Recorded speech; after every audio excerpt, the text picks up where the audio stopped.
हम तो एगो फूल खातिर तरसत रहनी, यहाँ तो पूरा के पूरा फुलवरिये बा हो।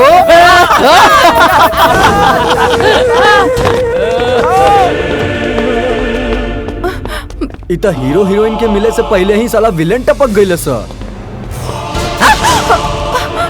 नया साल मुबारक हो के स्वीटहार्ट। यू इडियट, वापस दो।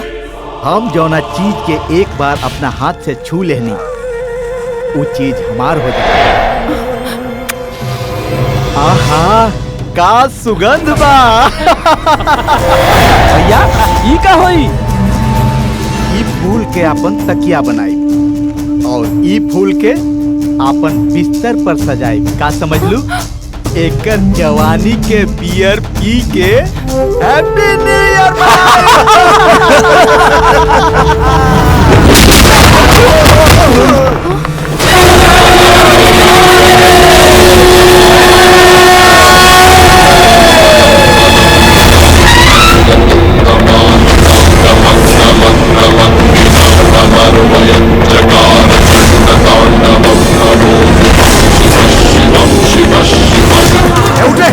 सारे हैप्पी न्यू ईयर मनाइए। अब देख हम तो हैप्पी दिवाली कैसे।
कान के पर्दा के गर्दा साफ करके सुन।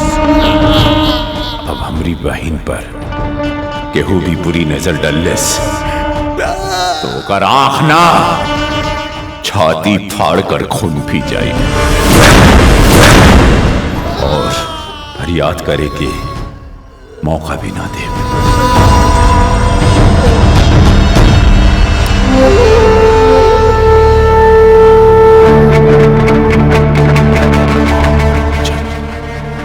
भैया तोहार होखे वाला सार तो सरवा एकदम डेंजर लगा था।